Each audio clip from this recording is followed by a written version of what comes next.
Bonjour à tous, bienvenue sur ma chaîne YouTube. Pour un début, on va commencer par répondre à la question, c'est quoi le cake design? Pour des personnes qui font leur premier pas en cake design, cette vidéo est spécialement pour vous. Alors, c'est quoi le cake design? Pour répondre à cette question, j'ai besoin d'abord de vous dire qu'en pâtisserie, on a deux types de pâtisserie. Tout d'abord, on va avoir ce qu'on appelle la pâtisserie traditionnelle. Donc, ça va être nos tartes, nos fraisiers, enfin nos entremets. C'est en général la pâtisserie française, des éclairs, enfin, comme vous pouvez voir sur les images. Donc, ça, c'est une pâtisserie qu'on peut consommer à peu près tous les jours, à un repas ou à un goûter avec des amis. Donc, il n'y a vraiment pas d'occasion spéciale pour en consommer. Donc, c'est ce qu'on va appeler la pâtisserie traditionnelle. Seulement, dans le cake design, en plus d'être une pâtisserie, le cake design va proposer des pâtisseries design. Alors, qu'est-ce que c'est des pâtisseries design? Contrairement à ce qu'on peut penser, ce n'est pas que des gâteaux en pâte à sucre, donc je vais vous expliquer un peu de manière exhaustive, plus ou moins exhaustive, ce que peut représenter une pâtisserie design, donc du cake design. Donc ce n'est pas seulement des gâteaux en pâte à sucre. Sur cette image, vous pouvez voir un gâteau qui est en fait recouvert de chocolat puis d'une crème au beurre à la meringue italienne, donc ce n'est pas de la pâte à sucre. On peut dire que un entremets, peut-être pas, vu que la hauteur de ce gâteau est supérieure à 10 cm de haut.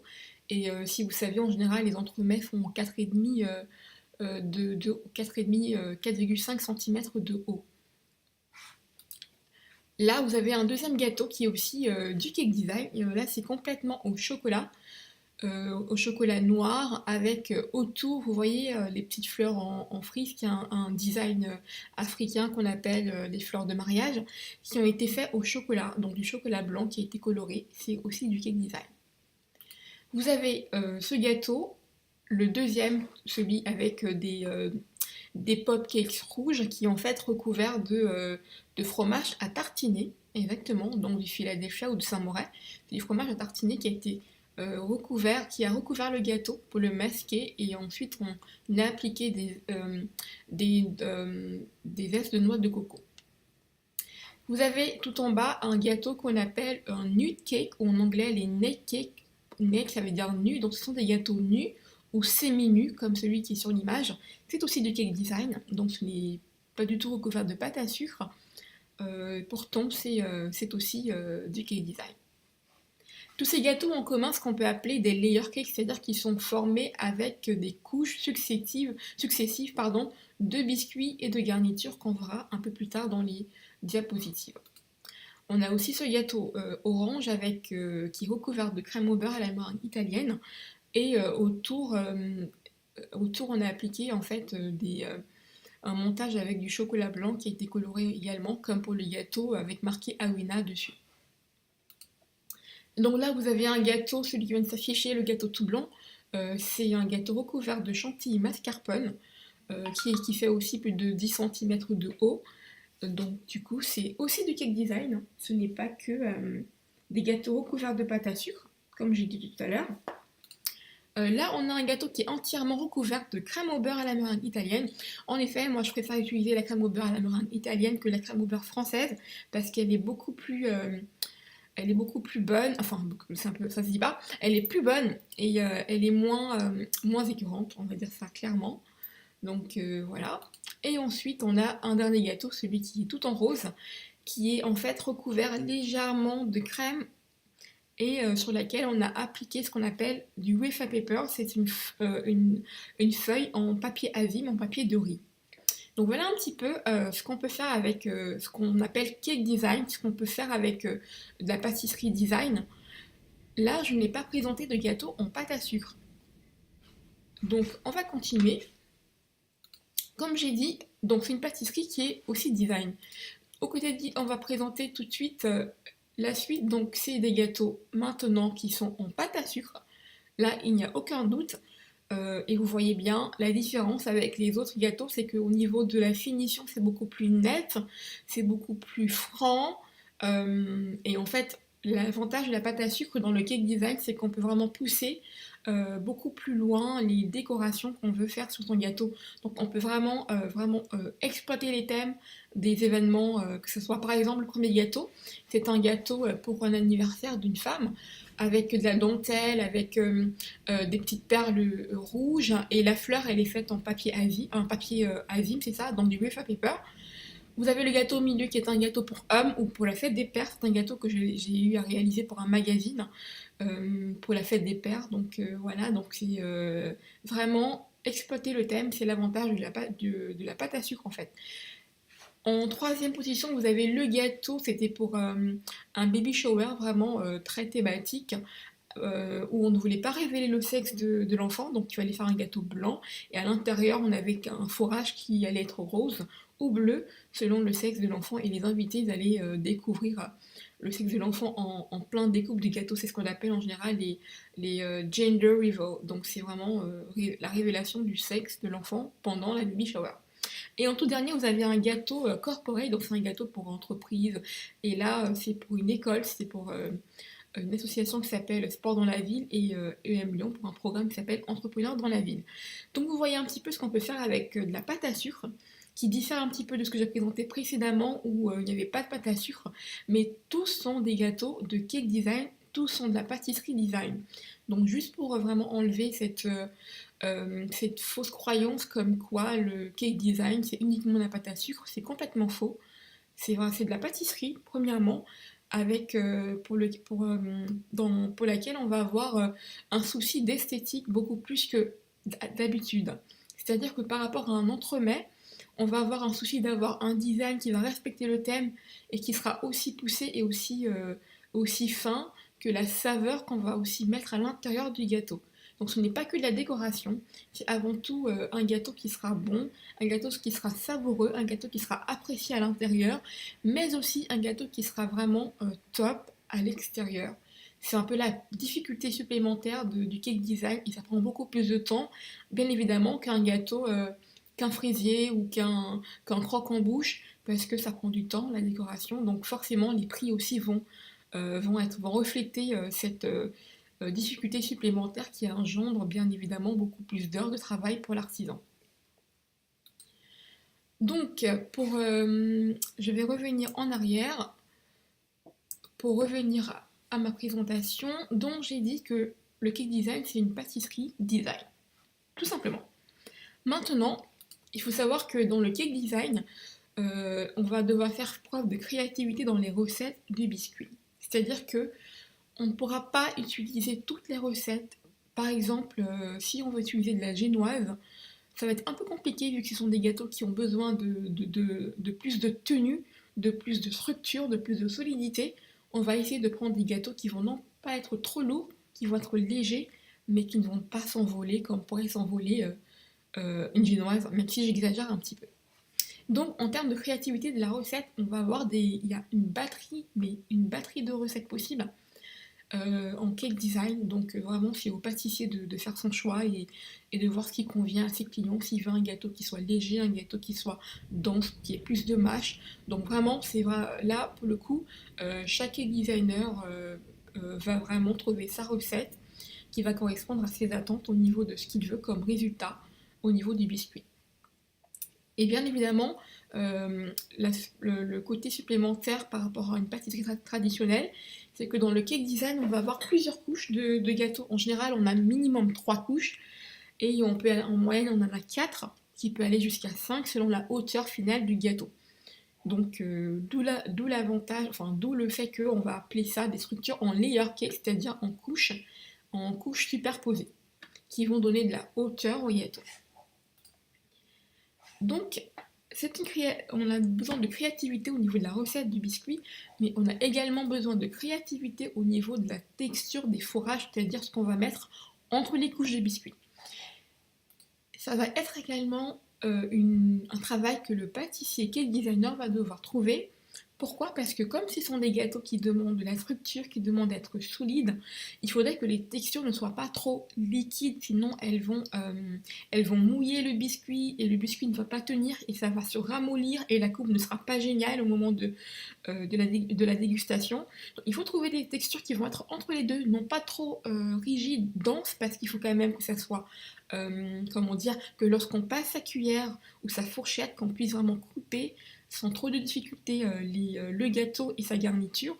Donc il va falloir faire attention à la texture de sa garniture. Donc d'où travailler les recettes vont être évidemment nécessaires et feront la différence entre les cake designers qui vont avoir des recettes standards et avoir la surprise au moment de la coupe et ceux qui vont vraiment penser à comment avoir la meilleure texture de son fourrage en fait, de sa garniture.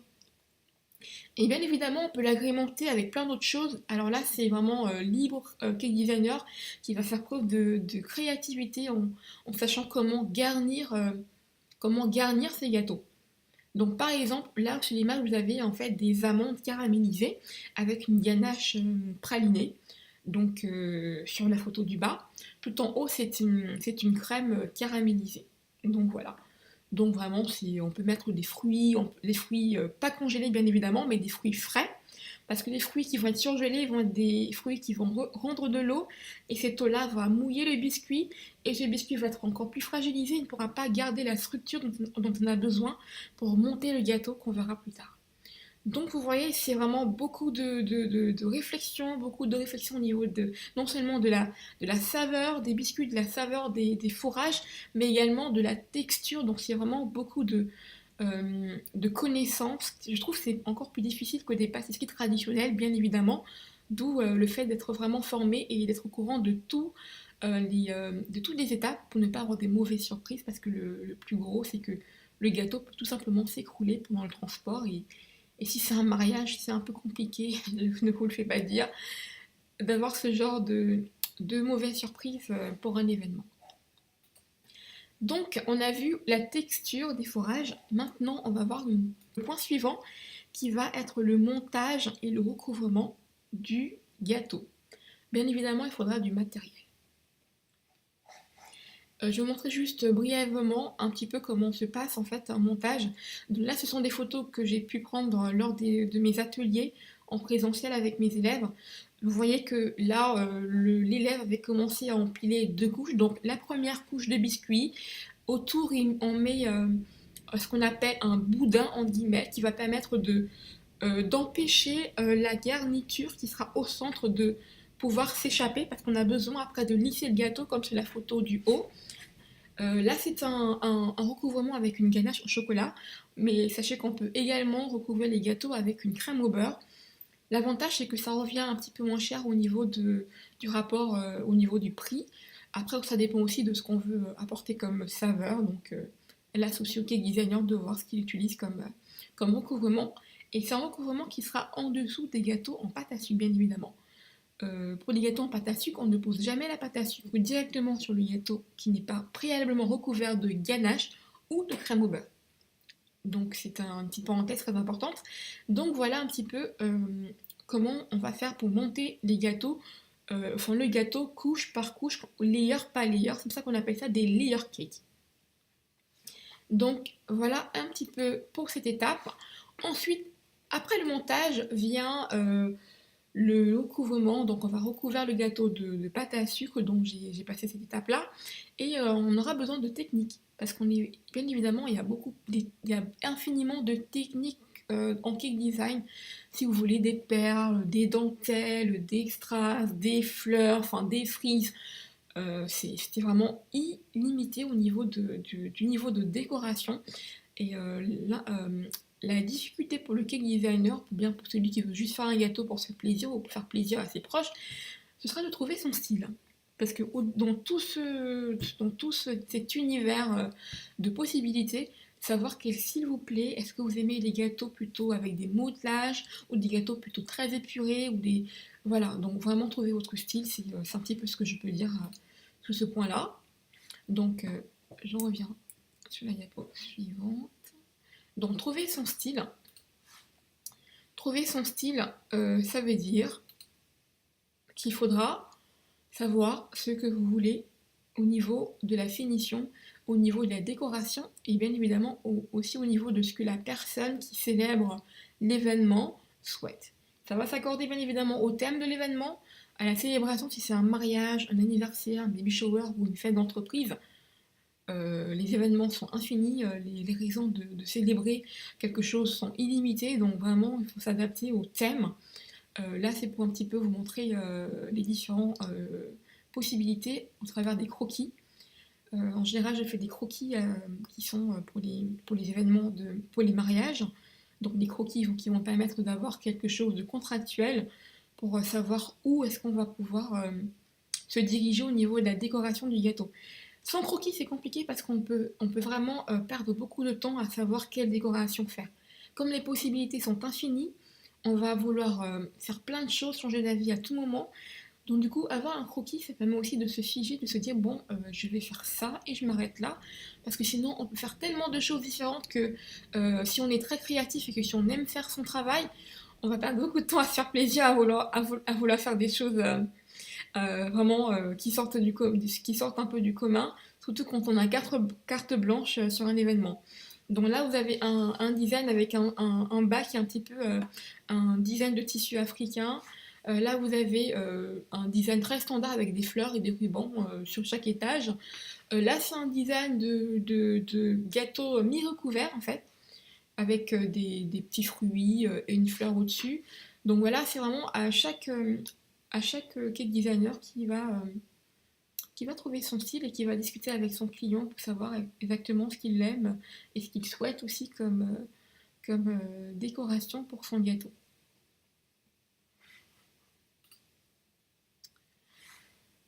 Après avoir vu les techniques et après avoir trouvé son style, on va parler de l'empilement une étape très très très importante parce que c'est là que, que tout va se jouer.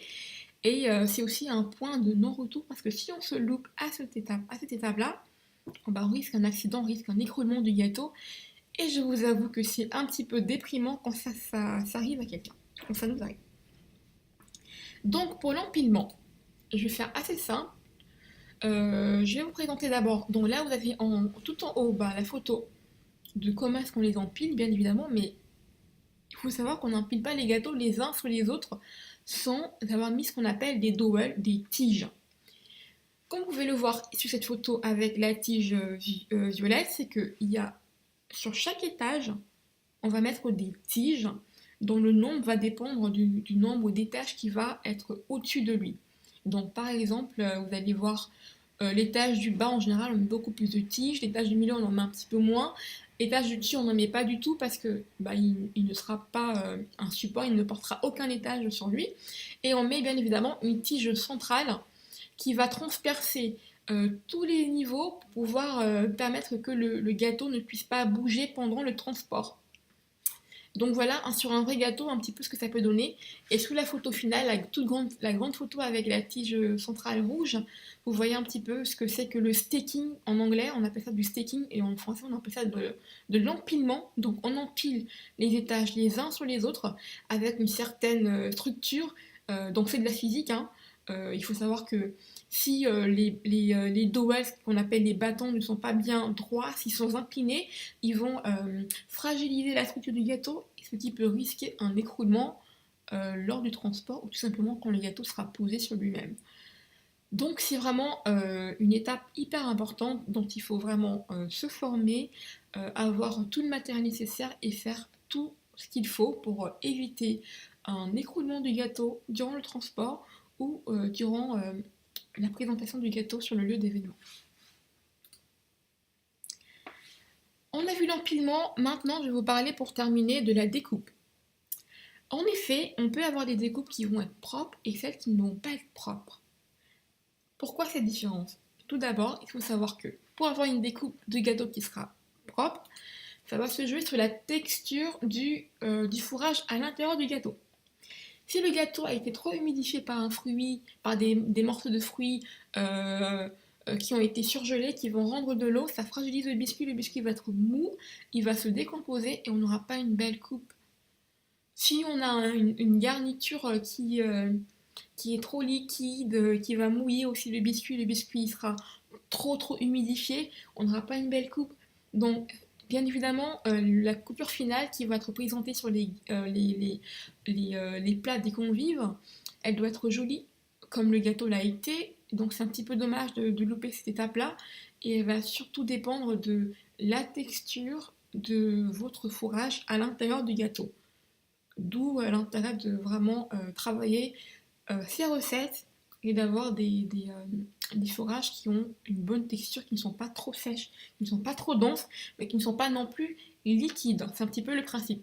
Donc pour en venir au niveau de la coupe, pour avoir le nombre de parts demandé par le client ou bien par la personne qui a demandé le gâteau à son proche, moi je préconise de couper le gâteau en parallèle en fait, tout simplement, et non pas comme on coupe en général des gâteaux sur la première photo où vous voyez les morceaux de fraises, c'est comme ça qu'on coupe en général des entremets. Mais pour des gâteaux de design, moi je préconise de les couper vraiment comme sur les photos. On a des parts plus équilibrées, elles ne sont pas trop grosses, c'est-à-dire que les personnes peuvent vraiment finir toute la part, hein, parce que c'est des gâteaux qui sont assez consistants, vu qu'ils sont très hauts. En moyenne, ils font minimum 10 cm de hauteur, donc en général, ils doivent faire minimum deux fois moins, ils doivent être deux fois moins épais qu'un entremets au niveau de la largeur. Donc voilà un petit peu des images pour vous montrer comment est-ce qu'on coupe des gâteaux design pour avoir une belle découpe. Je répète, il faut avoir une texture du fourrage qui se tient bien, qui n'est pas trop liquide mais qui n'est pas non plus trop dense. Donc il faut trouver le juste milieu et pour ça il faut travailler ces recettes. Voilà un petit peu ce que je pouvais dire sur ce que c'est que le cake design et pour aborder un petit peu rapidement les points importants. Donc pour ceux qui veulent aller plus loin, si vous voulez savoir un petit peu plus sur cette discipline, sur cette pâtisserie, sur le cake design, j'ai rédigé un e-book au travers de mes différents ateliers que j'ai donné à mes élèves. C'est un e-book qui, pour une somme de 8 euros, vous pouvez le procurer, il est téléchargeable sur mon site internet, dont je vous donnerai l'adresse juste après. Donc avec cet e-book, je propose 1 heure ou 2 heures d'entretien via Skype avec un partage d'écran de mon ordinateur pour pouvoir répondre à toutes vos questions. En général, on a beaucoup de questions quand on se lance, on veut savoir plein de choses, on hésite, on n'est pas sûr.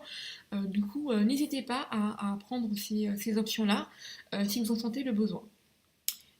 Donc, il faut savoir que ces heures d'entretien, c'est 1 heure ou 2 heures de conversation sont sur rendez-vous, bien évidemment, selon vos disponibilités. Donc, juste après avoir réglé, je vous contacte et on fixe un rendez-vous ensemble pour pouvoir avoir ce rendez-vous Skype. Donc, je vous mets le site internet, donc pâtissiel.com. Vous allez trouver mon e-book sur le site directement, donc il n'est pas compliqué donc, de se retrouver sur mon site internet. Et pour ceux qui veulent pratiquer, bien évidemment, lire l'e-book, c'est la première chose à faire, c'est indispensable pour vraiment déjà avoir dans sa tête ce que c'est que le cake design et comment l'aborder. Et la seconde étape, c'est de passer à la pratique. Pour ça, je donne des ateliers en présentiel, en fait, un nombre restreint pour pouvoir avoir le temps à consacrer à chaque élève. Donc, ce sont des ateliers d'initiation ou alors des ateliers qui vont porter sur des wedding cakes de 2 étages. Donc, ces ateliers-là sont disponibles aussi directement sur le site internet de Pâtissiel. Vous pouvez acheter vos formations. Pour l'instant, je n'ai pas de date proposée, mais ça ne saurait tarder. Mais si vous avez une envie ou un besoin, n'hésitez pas à m'envoyer un petit message. Comme ça, je me dépêcherai à proposer des dates, les prochaines dates pour ces événements ou ces ateliers de pâtisserie en cake design. Donc voilà pour l'adresse, c'est aussi sur pâtissiel.com. Donc c'est assez facile d'accès et pour se retrouver également. Voilà, je suis arrivée à la fin de la présentation. J'espère que vous savez un petit peu plus sur ce que c'est que le cake design et que ça vous donne envie de vous lancer et que vous pourrez complètement vous éclater, que ce soit chez vous pour votre besoin personnel, pour votre envie ou alors pour vous lancer dans le domaine de manière professionnelle également. Fanny de Cake Entrepreneur et de pâtissiel.com. N'hésitez pas à vous abonner à ma chaîne et être au courant des prochaines vidéos sur le cake design, sur la pâtisserie et sur l'entrepreneuriat dans la pâtisserie créative. Restez connectés, à bientôt!